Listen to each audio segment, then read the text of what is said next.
आपने कभी सोचा है कि एक क्यूबॉइड टैंक जो होता है उसमें कितना एरिया होगा, या फिर आपने सोचा है एक क्यूबॉइड जो मिठाई का गत्ता होता है, या आपने मिठाई का डब्बा देखा है, उस मिठाई के डब्बे में कितना गत्ता लगा हुआ है और उस गत्ते की कितनी कॉस्टिंग आती है।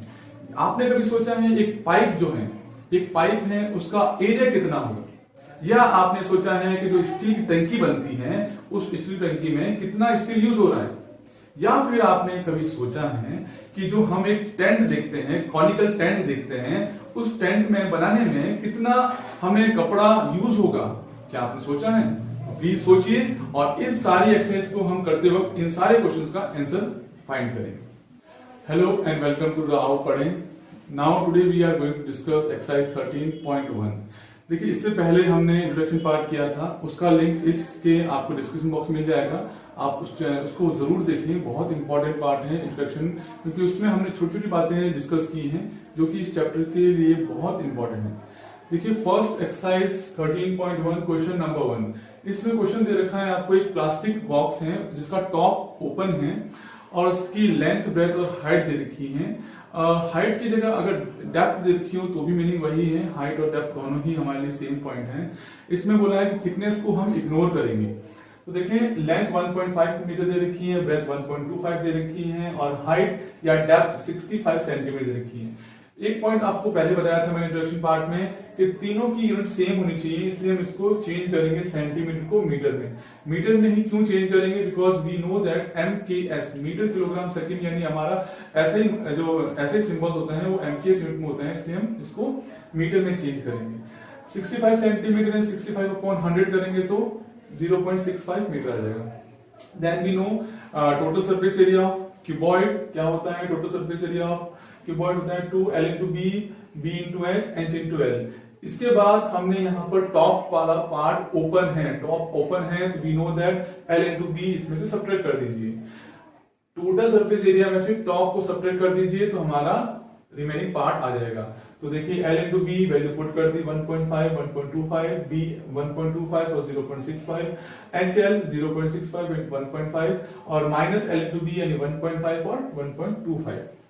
सॉल्व करिए इसको, मल्टीप्लाई करा 1.875। ध्यान रखना जितने नंबर के बाद डेसिमल्स हैं उनकी मल्टीप्लाई ऐड हो जाते हैं। मतलब देखिए यहाँ पर 1 2 3 डिजिट के बाद डेसिमल्स हैं तो यहाँ पर रिवर्स से 3 डिजिट के बाद डेसिमल लगा देंगे, यानी 1 2 3 डिजिट के बाद डेसिमल लग गया। यहाँ पर देखिए 1 2 3 4 यानी 1 2 3 4 टोटल 4 डिजिट के बाद डेसिमल लगेगा। तो यहाँ देख लीजिए 1 2 3 4 डिजिट के बाद डेसिमल लग गया। प्रॉब्लम डेसिमल में होती है, डेसिमल हम रॉन्ग लगाते हैं तो हमारा सोल्यूशन रॉन्ग आता है। तो बहुत सिंपल सी बात है डेफिनेशन डेसिमल की, 1 2 3 मतलब 3 पॉइंट के बाद डेसिमल आएगा। तो देखिए 1 2 3 डिजिट के बाद डेसिमल हमने लगा दिया।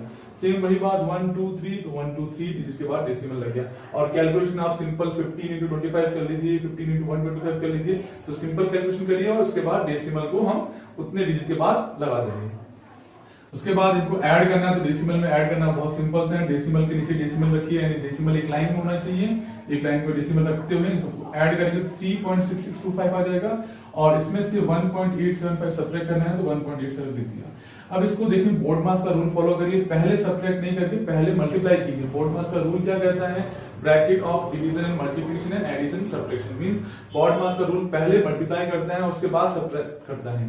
तो इसको पहले मल्टीप्लाई करेंगे, इससे मल्टीप्लाई करने के बाद आएगा 7.325 और माइनस 1.875 किया तो रिजल्ट आया 5.45 मीटर स्क्वायर।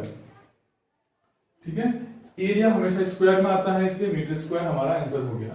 देन इसका second part, the cost of the sheet for it ₹20 per metre square. Total cost is find करना है। तो बहुत सिंपल सी बात है, टोटल एरिया हमने 5.45 निकाल लिया, इसको 20 से मल्टीप्लाई कर दी, 20 मल्टीप्लाई किया तो 109.00 आ गया। तो उसको हम ₹109 सिंपली कर देंगे। ऐसे कैसे क्वेश्चन आपके सेकंड क्वेश्चन होगा, क्वेश्चन नंबर 8 होगा। क्वेश्चन नंबर सेकंड में भी वही है, एक रूम दे रखा है, उसके टॉप पे आपको पेंट करना है, फ्लोर पे पेंट नहीं होता है तो हम फ्लोर वाला पार्ट माइनस कर देंगे, यानी सेम फॉर्मूला यूज करेंगे। इसमें सेम फॉर्मूला यूज होगा, सिर्फ वैल्यूज चेंज होगी। क्वेश्चन नंबर 8 भी ये कह रहा है कि हम एक कार शेल्टर बना रहे हैं। कार शेल्टर का मतलब हम उसको 4 वॉल से कवर करेंगे और टॉप से कवर करेंगे। नीचे वाला कार का शेल्टर कवर नहीं होता है, नीचे वाला पोर्शन कवर नहीं होता है, तो उसमें भी ये सेम फॉर्मूला लगेगा। मींस क्वेश्चन नंबर 2 और question number 8 same formula use करके हम सॉल्व कर सकते हैं। देन उसके बाद क्वेश्चन नंबर 3 कहता है कि पैरामीटर दे रखा है आपको 250 मीटर और ₹10 पर मीटर स्क्वायर से टोटल कॉस्ट दे रखी है 15,000। तो इसमें आपको एरिया फाइंड करना है कि पहले एरिया क्या हुआ। तो पहले एरिया के लिए मैंने 10 को डिवाइड कर दिया 15,000 से, तो 1500 मीटर स्क्वायर हमारा एरिया हो गया। अब आपसे पूछा है इसकी हाइट क्या होगी, यानी आपको पैरामीटर दे दिया, एरिया मिल गया आपको और आपसे हाइट पूछ लिया। तो we know that area of 4 walls, हमने इंट्रोडक्शन पार्ट में डिस्कस किया था। फॉर्मूला क्या होता है एरिया ऑफ 4 वॉल्स के लिए, लेटरल सरफेस एरिया और एरिया ऑफ 4 वॉल्स दोनों सेम है। एरिया ऑफ 4 वॉल्स हो गया 2 × h bracket l + b। h यहाँ पर हाइट है, थोड़ा सा हम एडजस्टमेंट करते हैं, हाइट को हम पीछे ले आते हैं। l + b, देखिए हाइट मल्टीप्लाई में था, आगे पीछे करने से कोई फर्क नहीं पड़ता है, तो 2l + b × h हो गया। 2l + b को वी नो दैट, हम जानते हैं इसको पैरामीटर कहते हैं, पैरामीटर ऑफ रेक्टेंगल कहते हैं, तो पैरामीटर लिख सकते हैं इसको इन पैरामीटर मल्टीप्लाई हाइट, यानी ये हमारा एक नया फॉर्मूला बन गया, perimeter multiply height is equal to area of 4 walls. Area of 4 walls दे रखा है 1500, तो 1500 यहां हो गया। पैरामीटर गिवन है 250, तो 250 मल्टीप्लाई हाइट। अब ये मल्टीप्लाई में इधर शिफ्ट किया तो मल्टीप्लाई चेंज इन डिवाइड, तो 250 यहां डिवाइड में आ गया, यानी 1500 डिवाइड बाय 250, 0 से 0 कट हुआ, 25 6 150, तो 6 और ये सारी यूनिट मीटर में है, तो 6 मीटर यानी h equal to 6 metre our answer, 6 metre हमारा आंसर हो गया। इसके बाद क्वेश्चन नंबर 4 5 आप लोग खुद करें, इसके बाद 4 5 6 इजीली हो जाएंगे।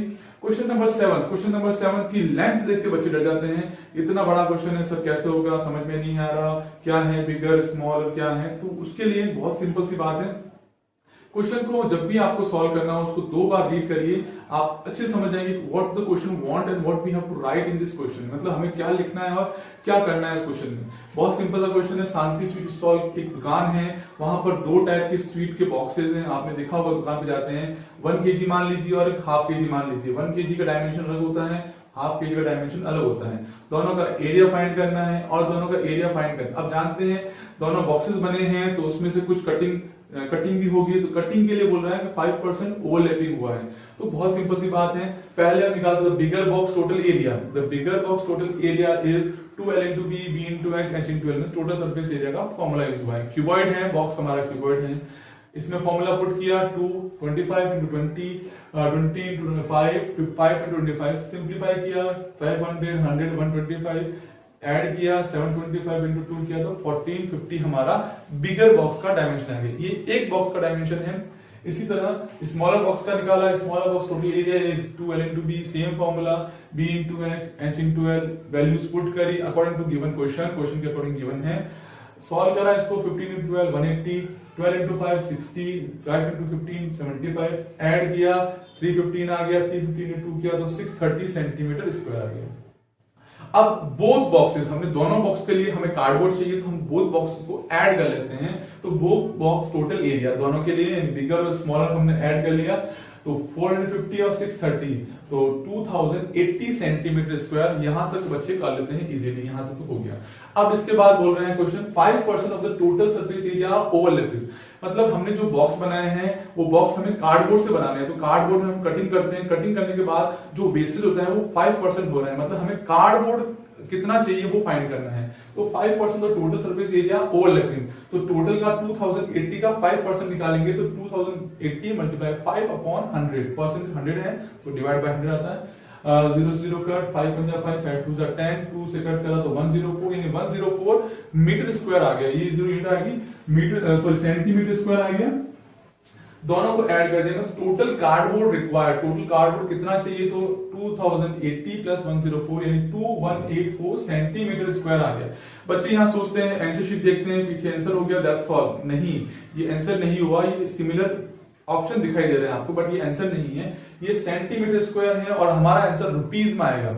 क्यों, आगे देखें 250 बॉक्सेस हैं, उसके टोटल कार्डबोर्ड कितना चाहिएगा तो हम 2184 को 250 से मल्टीप्लाई करते हैं। इसका मतलब हमें मल्टीप्लाई करना है इसको। उसके बाद कॉस्ट दे रखी है ₹4 पर 1000 centimetre square total cost. Total cost कितनी होगी, तो 2184 मल्टीप्लाई 250 मल्टीप्लाई 4 अपॉन 1000, 0 से 0 कट, 25 4 100, 4 से 4 cut, now remaining is 2184 rupees 2184 हमारा आंसर है। इसलिए मैंने कहा था ये और ये दोनों सेम दिख रहे हैं बट दोनों में डिफरेंस है, ये सेंटीमीटर स्क्वायर है और ये हमारा रुपीज में आंसर है। 13.2 फर्स्ट क्वेश्चन कह रहा है curve surface area of cylinder 88 centimetre square given and height is 14 centimetre given, height 14 centimetre रखी है, आपको फाइंड करना है डायमीटर डायरेक्ट फाइंड नहीं होता है, इसके लिए रेडियस फाइंड करनी पड़ेगी, तो रेडियस फाइंड करेंगे इससे। तो CS of cylinder is 2 pi r h, 2 pi r पता नहीं है, h 14 दे रखा है, 88 वैल्यू पुट करी, पाई 22/7, 7 से 14 कट हुआ, 7 2 14, 2 मल्टीप्लाई 22 इंटू 2 88 मल्टीप्लाई r, 88 को डिवाइड भेजा, r is equal to 1 centimetre और रेडियस का डबल होता है diameter, so diameter is equal to 2 multiply r, so 2 multiply 1 is 2 centimetre, our answer. Next question number 3 देखें, एक पाइप दे रखा है आपको, होलो पाइप दे रखा है जिसका हाइट दे रखी है आपको 77 सेंटीमीटर, मतलब सिलेंडर के अंदर होलो पाइप दे रखा है जिसकी हाइट 77 सेंटीमीटर है, इनर डायमीटर दे रखा है 4 सेंटीमीटर, तो डायमीटर जब भी मिल जाए उसकी रेडियस कन्वर्ट कर दीजिए, यानी हाफ कर दीजिए, तो inner radius is equal to 2 centimetre, outer diameter is 4.4 centimetre, तो आउटर रेडियस हो गई आपके लिए, outer radius is equal to 2.2 centimetre, outer radius 2.2 centimetre हो गई। Inner curve surface area of cylinder, बहुत सिंपल सी बात है, 2 पाई r h, 2 पाई 22/7 लिख दिया, r 2 दे रखा है, h 77 है, 7 से कट करा 11 time, 2 22 into 2 into 11, 88 multiply 11 is 968 centimetre square, answer हो गया। इसके बाद outer curve surface area of cylinder, outer के लिए भी फॉर्मूला सेम ही है, 2 पाई r h, सिर्फ वैल्यू चेंज हो जाएगी रेडियस की और हाइट वही रहेगी, तो 2 22/7 2.2 मल्टीप्लाई 77, सॉल्व किया, 7 से कट करा 11 time, 44 multiply 2.2 into 11 is 1064.8 centimetre square, second option, second answer. Third is important, third में आपको टोटल सरफेस एरिया पूछा है, अब यहाँ बच्चे गलती करेंगे, टोटल सरफेस एरिया लगेंगे 2 pi r bracket h plus r, वहां पर मिस्टेक होने वाली है, ध्यान रखना इनर आउटर दोनों ही सही होने वाले हैं, लेकिन इसमें अगर आपने समझा नहीं है तो मिस्टेक होने वाली है। इसमें क्या करना है, आपको ध्यान रखना है टोटल सरफेस एरिया मतलब होगा यहाँ inner surface area plus outer surface area plus ring, because ये एक होलो पाइप है, होलो पाइप के अंदर इनर और आउटर दोनों के साथ साथ में ये रिंग वाला पार्ट भी आपको ऐड करना है, ये वाला रिंग वाला पार्ट भी आपको ऐड करना पड़ेगा। तो रिंग का एरिया देखिए, फॉर्मूला इंट्रोडक्शन के अंदर बताए थे मैंने, रिंग का क्या होता है, रिंग का होता है r square minus capital R square minus small r square multiply with pi, यहाँ पर 2 टाइम रिंग का होगा बिकॉज ऊपर और नीचे टॉप और बॉटम में दोनों ही रिंग हैं, तो we have to multiply 2 multiply pi bracket r square minus r square capital R minus small r square. अब एरिया ऑफ रिंग 2 से मल्टीप्लाई कर दिया, पाई 22/7 है, r capital 2.2 square h sorry small r is 2, then 2.2 का square मतलब हो गया 2.2 का स्क्वायर होता है 4.84 और 2 का स्क्वायर हो गया 4, 4.84 में से 4 सब्ट्रैक्ट किया तो 0.84 रहा, 7 से डिवाइड किया तो 0.12 आ गया, 2 मल्टीप्लाई 2 करा तो 44 मल्टीप्लाई 0.12 इज 5.28 सेंटीमीटर स्क्वायर। और टोटल के लिए मैंने जैसे बताया था स्टार्टिंग में, इनर आउटर और प्लस रिंग, 2 रिंग, तो इनर के लिए था 968, आउटर के लिए था 1064.8 और रिंग के लिए था 5.28, सबको ऐड किया, डेसिमल की वैल्यू है, ध्यान रखना डेसिमल के नीचे डेसिमल आना चाहिए, सबको ऐड किया 2038.08 सेंटीमीटर स्क्वायर, बहुत सिंपल सी आंसर निकल जाएगा। इसके बाद क्वेश्चन नंबर 9 एक इंपॉर्टेंट क्वेश्चन, एक बहुत इंपॉर्टेंट क्वेश्चन है और काफी बार एग्जाम में पूछा गया है। क्या है इसमें, देखिए curve surface area of cylinder, बहुत सिंपल सी बात है, CS ऑफ सिलेंडर फाइंड करना है, formula we know that 2 pi r h लगेगा, डायमीटर आपको दे रखा 4.2 मीटर, रेडियस हाफ हो जाएगी यानी 2.1 हो जाएगी, हाइट आपके 4.5 मीटर दे रखी है, CS of cylinder formula 2 pi r h, value put करी, आंसर करा 59.4 मीटर स्क्वायर आंसर। अब आप सोचेंगे सर इंपॉर्टेंट लगाया, बहुत सिंपल सा था, हो गया, इसमें से खास क्या बात है, इसमें से कुछ भी नहीं है, लेकिन इसका सेकंड पार्ट है वो बहुत इंपॉर्टेंट है। सेकंड पार्ट पूछा है total surface area, total surface area आपको डायरेक्ट नहीं पूछा है, आपको बोला है इसमें 1/12 part is the wastage, find the remaining part of the steel. Question क्या है, एक टैंक बनाया गया है, टैंक में आपको स्टील का यूज किया गया है, इसमें से 1/12 पार्ट वेस्ट हो गया है, तो बताइए कितना स्टील यूज हुआ था। ये क्वेश्चन की इंपॉर्टेंट है। तो टोटल सरफेस एरिया पहले फाइंड कर लें। Total surface area 2πr bracket h plus r, फॉर्मूले में वैल्यू पुट करिए, h और r हमें पता है, 22/7, r 2.1, h आपके 4.1, r आपके 2.1, सॉल्व किया, 4.5 और 2.1 6.6, सिंप्लीफाई किया, 87.12 मीटर स्क्वायर। ये हमारा आंसर नहीं हुआ, इसी टोटल सरफेस एरिया फाइंड करा। अब इसमें आती है इंपॉर्टेंट बात। देखिए क्वेश्चन कह रहा है 1/12 steel was wasted in making the tank. यानी टैंक बनाने में 1/12 पार्ट वेस्ट हो गया। तो कुल टोटल कितना स्टील हुआ था? टोटल हुआ था 12, उसमें से 1 पार्ट वेस्ट हो गया, तो रिमेनिंग कितना रहा? तो 12 माइनस 1, 12 माइनस 1 कितना हो गया? 11। कैसे लिखेंगे? रिमेनिंग पार्ट हम मानते हैं टोटल था हमारा 1, इसमें से 1/12 पार्ट वेस्ट हो गया, 12 बन गया 12, 12 माइनस 1 किया तो 11/12, यानी 11/12 पार्ट वेस्ट हो गया। ये 11/12 किसके इक्वल है? इसके इक्वल है। तो just compare 11/12 part of the total area कितना है? 87.12। तो टोटल एरिया कितना था? 11/2 यहां मल्टीप्लाई में है, उस सब शिफ्ट होगा तो डिवाइड में, यानी 12 जो है न्यूमरेटर बन जाएगा और 11 डिनोमिनेटर बन जाएगा। तो 12 यहां पर न्यूमरेटर बन गया और 11 डिनोमिनेटर बन गया। 11 से इसको कट किया, 7.92 आया, 7.92 को मल्टीप्लाई किया 12 से, तो 95.04 metre square is our answer. इसके बाद रिमेनिंग क्वेश्चंस आप ट्राई करें, बहुत इजीली हो जाएंगे। देन 13.3 बेस्ड है कॉनिकल शेप पे। Conical shape we know that, कौन शेप जानते हैं हम लोग, बर्थडे के ऊपर हमने डिस्कस किया इंट्रोडक्शन पार्ट में। तो diameter of the base of cone दे रखा है 10.5, रेडियस हाफ होती है, रेडियस इज 10.5 डिवाइड बाय 2। अब यहां पर कुछ बच्चे इसको डिवाइड करते हैं, अननेसेसरी डिवाइड नहीं करें, कैलकुलेशन को लेंथी नहीं करें, सिंपली आप 10.5/2 लिखेंगे तो भी हमारा आंसर इजीली फाइंड हो जाएगा। आप डिवाइड करते हैं कोई दिक्कत नहीं है, 5.25 आएगा, उससे थोड़ा कॉम्प्लिकेशन होता है डेसिमल में मल्टीप्लाई और डिवाइड करने में।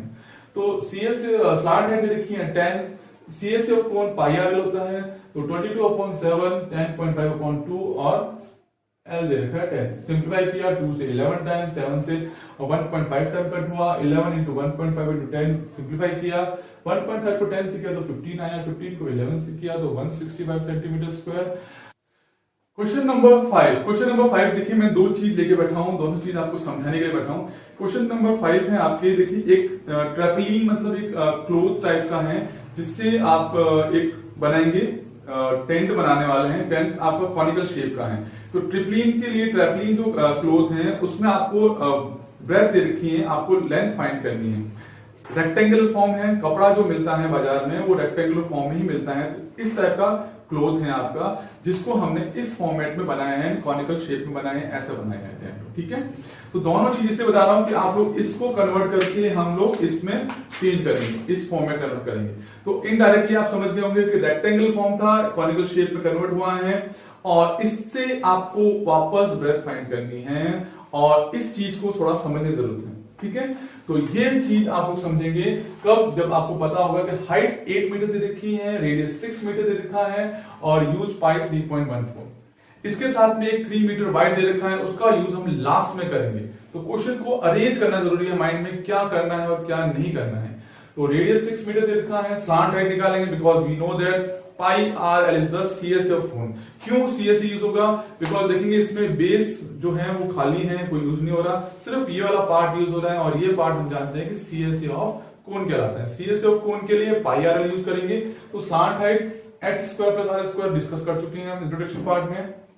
h आपका 8 स्क्वायर, r 6 स्क्वायर है, 8 का स्क्वायर 64, 6 का 36, 36 प्लस 64 100 होता है, 100 का रूट निकालो तो 10 मीटर। और सीएसए ऑफ कोन का फॉर्मूला पाई आर एल, पाई 3.14। ध्यान रखना, स्पेशल केस मैंने बात किया था, स्पेशल केस में ही 3.14 यूज करेंगे, अदरवाइज 22/7। तो 3.14, r आपके 6 है, l 10 है, सिंप्लीफाई किया 188.40 मीटर स्क्वायर आ गया। ये जो एरिया है, यानी ये वाला जो एरिया निकला वो 188.40 निकल गया। इसके बाद आपको लेंथ मल्टीप्लाई ब्रेथ निकालना है। क्यों निकालना है? बिकॉज अगर मैं इसको वापस खोलूंगा तो ये मेरा बनेगा एक रेक्टेंगल, और रेक्टेंगल के अंदर आपको लेंथ फाइंड करनी है, जबकि ब्रेथ दे रखी है, और ब्रेथ कितनी है? 3 मीटर। तो L इंटू बी 188.4 आ गया। लेंथ आपको फाइंड करनी है, ब्रेथ आपको दे रखी है 3 मीटर, 3 को हमने डिवाइड भेज दिया, 188.4 डिवाइड करा तो 62.8 मीटर आपके लिए ये लेंथ होगी। अब क्वेश्चन क्या कह रहा है कि 20 सेंटीमीटर जो है हमने इसको कटिंग किया, बिकॉज ये रेक्टेंगल से अब हम बनाएंगे कॉनिकल शेप, तो इसमें कुछ कटिंग पार्ट होगा, तो कटिंग पार्ट कितना हुआ है 20 सेंटीमीटर। तो ये बोल रहा है wastage in cutting is 20 centimetre. देखिए हमारा जो पहला आंसर आया था वो मीटर में आया था, ये सेंटीमीटर दे रखा, तो सेंटीमीटर को ऑब्वियसली चेंज करेंगे मीटर में, तो 0.20 मीटर आ गया। अब आपसे पूछा टोटल लेंथ कितनी थी, तो टोटल लेंथ के लिए दोनों ऐड कर दी थी। Total length is equal to 62.8 plus 0.2 metre, add किया 63 मीटर। ये हमारा फाइनल आंसर हो गया। Question number 8 exercise 13.3। Question number 8 जो है वो कह रहा है अब बस स्टॉप बैरिकेडेड, एक बैरिकेडेड लगा हुआ है, ऐसे बैरिकेड आपने देखा होगा बस स्टॉप पे जो बैरिकेड लगे होते हैं, इसमें 50 होलो कोनिकल शेप हैं। आपको उनका टोटल एरिया फाइंड करके 12 रुपीज पर मीटर स्क्वायर से टोटल कॉस्टिंग फाइंड करनी है। गिवन क्या है आपको, गिवन है डायमीटर 40 सेंटीमीटर, रेडियस हो जाएगा इसका हाफ, तो रेडियस हो गया 20 सेंटीमीटर, और हाइट दे रखी है 1 मीटर, इसलिए इसको मीटर में चेंज करेंगे, यानी 20/100 इज 0.20 मीटर। इसके बाद हमें पता है CSA of cone, because CSA of cone use होगा इसके लिए, बिकॉज बेस तो है ही नहीं, होलो है, तो सिर्फ CSA पार्ट यूज हो रहा है, तो CSA ऑफ कोन के लिए फॉर्मूला होता है पाई RL। तो स्लांट हाइट निकालनी पड़ेगी, L is equal to root h square plus r square, h दे रखा है 1, r दे रखा है 0.20, h यानी 1 का स्क्वायर 1 होता है, 0.20 का स्क्वायर 20 का स्क्वायर होता है 400, तो इसी तरह 400 यहाँ आ जाएगा, बट यहाँ पर 2020 यानी 40 यानी 1 2 3 4 डिजिट लगा देंगे, जीरो से पहले 4 डिजिट लगा देंगे, मतलब यहाँ पर 0.0400 आ जाएगा। दोनों को ऐड करेंगे 1.04 आ गया। अब देखिए डेसिमल के बाद जीरो की वैल्यू नहीं होती है, इसलिए 1.04 आ गया। अब इसमें आपको हिंट दे रखा है कि 1.04 जो वैल्यू है उसका रूट होता है 1.02 metre. This is the given part. तो क्वेश्चन के अंदर लास्ट में जरूर देखें क्या गिवन है और क्या हम यूज करेंगे आंसर में। तो 1.02 मीटर दे रखा है। अब CSA ऑफ कोन फॉर्मूला होता है पाई RL। नॉर्मली पाई 22/7 होता है, बट यहाँ पाई दे रखा है 3.14, ये भी क्वेश्चन में गिवन है, तो 3.14 यूज करेंगे। R आपके 0.20 एंड L आपके 1.02, इन सबको कैलकुलेट करेंगे। कैलकुलेट बहुत ध्यान से करें आप लोग, तो 0.64056 मीटर स्क्वायर आएगा। इसके बाद बोला है कि 50 होलो कॉन्स, तो 50 होलो के लिए 50 से मल्टीप्लाई कर देंगे, टोटल फाइंड करने के लिए, तो 50 से मल्टीप्लाई किया तो 32.028 मीटर स्क्वायर आपके टोटल 50 कॉन्स का एरिया आ गया। अब क्वेश्चन बोल रहा है कि 12 रुपीज पर मीटर स्क्वायर से टोटल कॉस्टिंग कितनी होगी, तो ₹12 पर मीटर स्क्वायर टोटल कॉस्ट हो गई 32.028 मल्टीप्लाई 12। आंसर आया 384.336। ये भी आपका करेक्ट आंसर है, but we know that approximate लिख सकते हैं हम इसको। तो यहां से पॉइंट के बाद अगर थर्ड डिजिट 5 या 5 से बड़ा होता है तो उसको हम हटा के नेक्स्ट डिजिट को एक ज्यादा कर देते हैं, यानी इसको लिखेंगे 384.34 अप्रोक्स। ये हमारा आंसर हो गया। ठीक है, आई होप आज समझेगी एक्सरसाइज आपको समझ में आ गई होगी। इसके सारे क्वेश्चंस जो हैं उसके स्क्रीनशॉट आपको लिंक में मिल जाएंगे, उनको आप आराम से देख सकते हैं, उनको नोट कर सकते हैं। मैथ्स मैंने पहले भी कह रखा है कि आप सॉल्व करने की चीज है, आपको उसको ज्यादा सॉल्व करें, प्रैक्टिस करें। इन सारे वीडियोस को आप वापस देखें, जो जो क्वेश्चंस आपको कराए गए हैं उन क्वेश्चंस को आप वापस सॉल्व करें। वीडियोस आप पोस्ट करके वापस देख सकते हैं, जो स्टेप आपको समझ नहीं आए वापस सुन सकते हैं, और जो क्वेश्चन आपको डाउट लगे वो आप डिस्क्रिप्शन बॉक्स में लिंक में आप लिख सकते हैं, मैसेज के थ्रू लिख सकते हैं। और ये वीडियो आपको अच्छा लगा हो तो उसके लिए कमेंट अच्छे से कमेंट करें, और ज्यादा से ज्यादा चैनल को लाइक शेयर और सब्सक्राइब करें प्लीज। Thank you.